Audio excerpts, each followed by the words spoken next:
الحمدللہ حمدا کثیرا طیبا مبارکا فیہ اللہم لا احصی ثناء علیک انت کما اثنیت علی نفسک اللہم صلی علی محمد وعلی آل محمد کما صلیت علی ابراہیم وعلی آل ابراہیم انک حمید مجید اللہم بارک علی محمد وعلی آل محمد کما بارکت علی ابراہیم وعلی آل ابراہیم انک حمید مجید.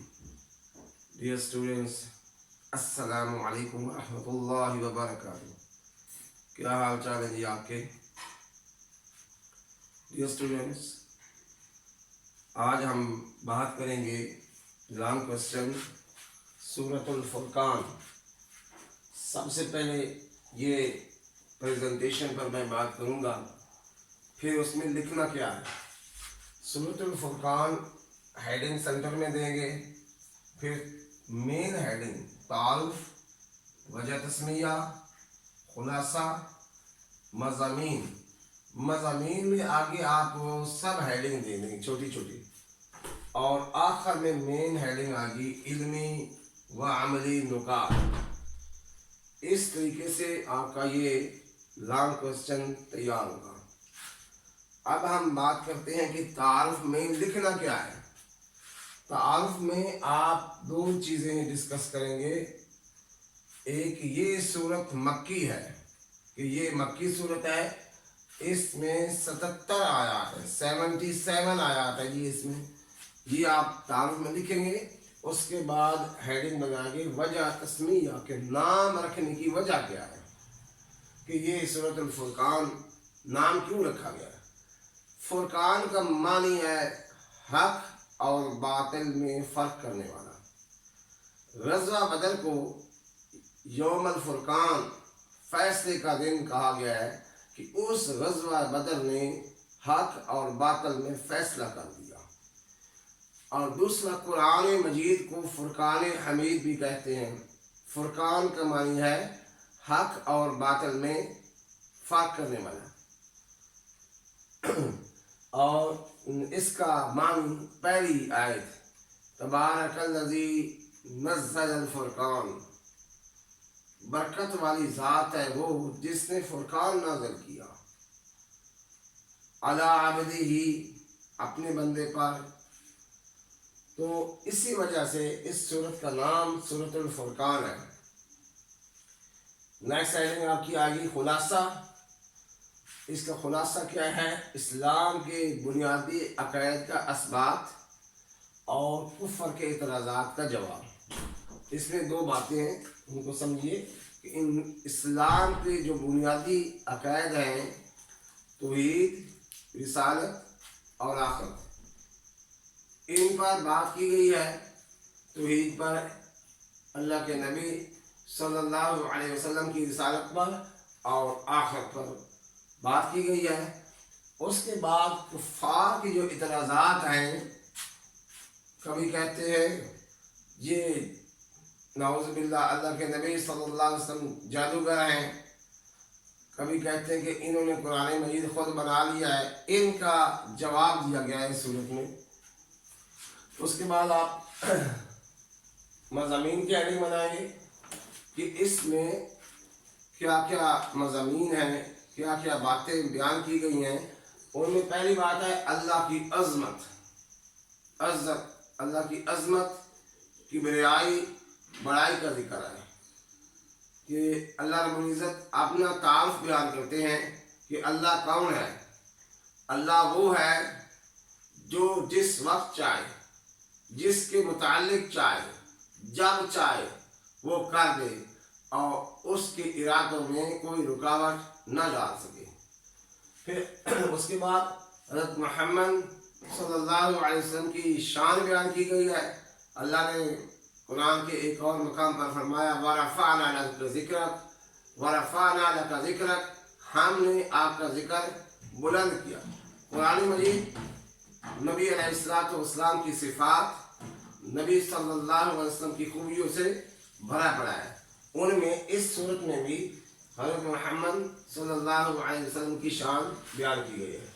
قرآن مجید کی حقانیت کہ یہ سچی کتاب ہے، اللہ نے چیلنج کیا، فاتو بسورۃ من مثلہ وادعوا شہداءکم من دون اللہ، کہ کوئی ایک صورت اس طرح کی بنا کے لاؤ اور اللہ کے علاوہ سارے اکٹھے ہو جاؤ، اگر تم سچے ہو ایک صورت بنا کے دکھاؤ۔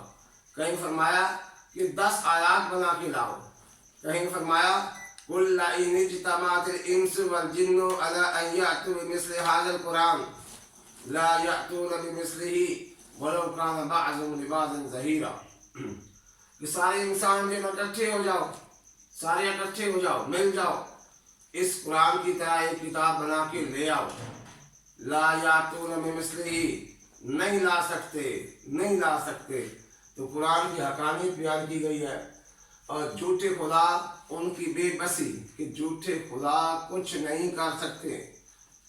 کہیں فرمایا کہ یہ مکڑی کے جالے ہیں، کہیں فرمایا کہ کھجور کی گٹھلی کے اوپر جو سفید پردہ ہوتا ہے، جیسے وہ باریک سا پردہ ہے، وہ نہیں بنا سکتے، نہ کسی کے نفع کے نہ کسی کے نقصان کے مالک ہیں، تو جھوٹے خدا بے بس ہیں۔ آخر میں بتایا کہ جن قوموں نے انبیاء علیہ السلام کی دعوت کو جھٹلایا، ان کا انجام دیکھیے، ان کے ساتھ کیا ہوا۔ اللہ نے ان کو تباہ و برباد کر دیا۔ قوم عاد، قوم ثمود کہاں گئے؟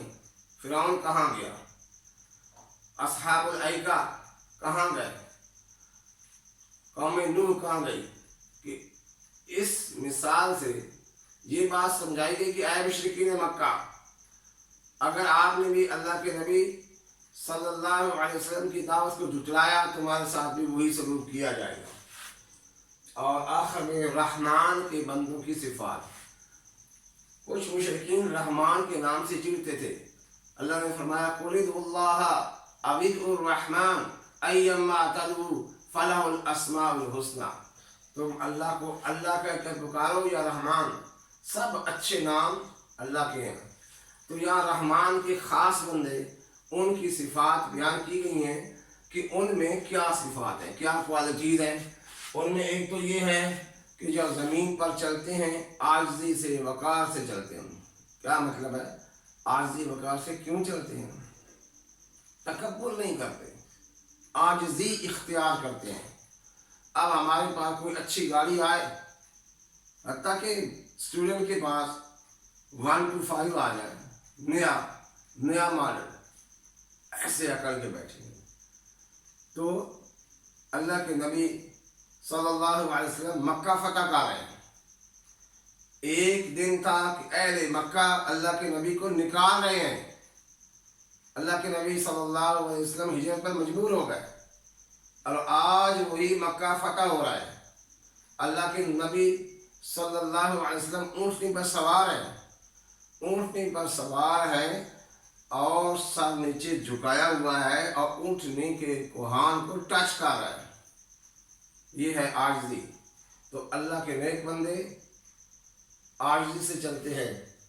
اور اگلی بات، جاہلوں سے الجھتے نہیں، کہ جب کسی جاہل بندے سے ان کی بات ہو، ڈسکشن ہو، پتہ بھی ہو کہ یہ جھوٹا ہے، اس کے باوجود ان سے الجھتے نہیں ہیں اور وہاں سے چلے جاتے ہیں۔ نیکسٹ خصوصیت ہے راتوں کو سجدہ، قیام، سجدہ، اللہ کی عبادت۔ رات کو اللہ کی عبادت بہت مشکل ہے، بہت مشکل ہے ہمارے لیے۔ اللہ نے صرف بیان کی صحابہ کی، کانوا قلیلا من اللیل ما یہجعون، کانوا قلیلا من اللیل ما یہجعون، وہ راتوں کو بہت کم سوتے تھے، وبالاسحار ہم یستغفرون، اور سحری کے وقت معافی مانگ رہے، توبہ کر رہے ہیں۔ عمل کب قبول ہوتا ہے؟ جس عمل کو اخلاص کے ساتھ کیا جائے، توجہ کے ساتھ کیا جائے، پھر اس عمل کے بعد استغفار کیا جائے، اللہ کے یہاں وہ عمل قبول ہوتا ہے۔ آج نہ تو ہمارے عمل خالص ہیں، اور عمل کر دیں، عمل کر بھی دیں، پھر دکھاوا آ جاتا ہے۔ تو جو اللہ کے نیک بندے ہیں راتوں کو چھپ چھپ کر اللہ کی عبادت کرتے ہیں۔ اس کے بعد مال خرچ کرنے میں میانہ روی اختیار کرنا، کہ پیسہ آیا تو سارا اڑا نہیں دیا، بلکہ اپنے لیے کچھ سنبھال کے رکھا اور باقی خرچ کر دیا۔ یہاں ایک نقطہ سمجھیے، فضول خرچی کیا ہے؟ اللہ کی راہ میں جتنا بھی خرچ کیا جائے وہ فضول خرچی نہیں ہے، اور فضول کاموں میں تھوڑا سا بھی خرچ کیا جائے وہ فضول خرچی ہوگا۔ اللہ خود ترغیب دے رہے، من ذا الذی یقرض اللہ قرضا حسنا، کون ہے جو اللہ کو قرض حسنا دے؟ مثل الذین ينفقون اموالهم فی سبیل اللہ کمثل حبہ، جو لوگ اللہ کی راہ میں مال خرچ کرتے ہیں اس کی مثال ایک دانے کی سی ہے، انبتت سبع سنابل، جس میں سے 7 شاخیں نکلتی ہیں، فی کل سنبلۃ مئۃ حبہ، ہر ایک کے اوپر 100 دانے۔ اللہ ترغیب دے رہے ہیں کہ 1 روپیہ لگاؤ گے میری راہ میں تو اللہ تعالیٰ اس کو 700 گنا بڑھا کر ثواب عطا فرمائیں گے۔ تو اللہ کی راہ میں جو خرچ کیا جائے وہ فضول خرچی نہیں ہوگا۔ تو مال خرچ کرنے میں میانہ روی اختیار کرنا۔ اور اگلی بات ہے ناحق قتل نہیں کرتے، کہ جس جان کو اللہ نے حرام کیا ہے اس کو قتل نہیں کرتے اور وہ بدکاری سے دور رہتے۔ اب آتے ہیں جی علمی اور عملی نکات۔ جیسے کہ میں پہلے بھی کہتا ہوں، یہ صرف لکھنے کے لیے نہیں ہے، یہ عمل والے نکات ہیں۔ ہم رٹا لگا کے ان کو لکھ کے آ جاتے ہیں، جی میں نے لکھ دیا۔ جب تک عمل نہیں، ان نکات پر عمل نہیں، یہ ایجوکیشن فائدہ مند اور سود مند نہیں ہے۔ یہ ایجوکیشن فائدہ مند اور سود مند نہیں ہے۔ آپ نے یہ سبق پڑھا، ان کوالٹیز رحمان کے بندوں کی جو صفات ہیں، آپ نے چیک کیا کہ مجھ میں ہیں، کمی کوتاہی ہے، توبہ کر کے استغفار کر کے اللہ سے دعا مانگے کہ اللہ چلو ساری نہیں تو کچھ صفات تو مجھ سے پیدا ہو جائے۔ اچھا جی، عملی نکات میں پہلی بات کہ قرآن واحد کتاب ہے جو حق اور باطل میں فرق سمجھاتی ہے۔ اس میں پوائنٹ یہ ہے کہ اللہ ہمیں اس پر عمل کی توفیق دے اور اس کے لیے کوشش کی جائے۔ اگلی ایک ہے کہ برے دوستوں سے بچنا چاہیے، برے دوستوں سے بچنا چاہیے۔ قیامت کے دن انسان پکارے گا کہ کاش یہ میرا دوست نہ ہوتا، اس نے مجھے راستے سے گمراہ کر دیا۔ تو آج فکر مند ہونے کی ضرورت ہے، یہ نقطہ ہے۔ تو اس میں جس اسٹوڈنٹ نے اس نقطے کو سمجھ کر بری محفل سے چھٹکارا حاصل کیا، اس نے سبق کو سمجھ لیا۔ اللہ کے نبی صلی اللہ علیہ وسلم قیامت کے دن اپنی امت کی شکایت کریں گے۔ وقال الرسول یا رب ان قوم اتخذوا هذا القرآن مهجورا وقال الرسول یا رب ان قوم اتخذوا هذا القرآن مهجورا، کہ میری اس قوم نے قرآن کو چھوڑا ہوا۔ دیکھیں 30% اسٹوڈنٹ میں ڈیلی تلاوت تھوڑی سی، چاہے 1 رکوع کا، میں یہ نہیں کہتا روزانہ سپارہ پڑھ لو، 1 پیج پڑھ لیں، 1 پیج کم از کم کھول کے دیکھیں تو صحیح، تو یہ آپ کی محبت ظاہر ہو جائے گی کہ آپ کو قرآن کی طرف کتنی محبت ہے، تاکہ قیامت کے دن اللہ کی نبی کے صفحہ سے بہرہ مند ہو سکے۔ اور دوسری ایک بات، قرآن خود سفارشی ہے، قرآن خود سفارشی ہے۔ قیامت کے دن سفارش کرے گا قرآن، ان لوگوں کی کرے گا جنہوں نے روزانہ قرآن کو وقت دیا، قرآن سے محبت رکھی، اس کو پڑھا اور سمجھا۔ قرآن خود سفارشی ہے۔ پھر اس کے بعد جو اللہ کے نیک بندوں کی صفات ہیں ان صفات کو اپنانے کی کوشش کرنی چاہیے. اور آخری بات، اللہ کے ہاں حسب و نسب نہیں چلتا، رشتہ داری نہیں چلتی. انبیاء علیہ السلام کی مثالیں ہمارے سامنے ہیں.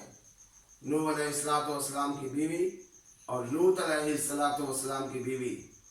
کہا جائے گا کہ جہنم میں جانے والوں کے ساتھ تم بھی چلی جاؤ. وہاں حسب نسب نہیں چلتا. چلتا کیا ہے؟ ایمان اور عمل صالح، چاہے کوئی بھی ہو، ایمان اور عمل صالح.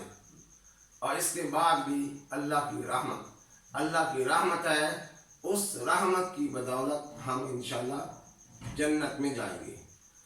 تو مجھے امید ہے کہ آپ کو یہ سبق پسند آیا ہوگا. اچھا، اگر سبق پسند آیا تو میں زیادہ نہیں کہتا یہ کرو جو کرو. پسند آیا تو اپنے دوستوں میں شیئر کریں اور کمنٹ کر دیں. کمنٹ میں بتائیں کہ سبق پسند آیا ہے یا نہیں. جزاک اللہ.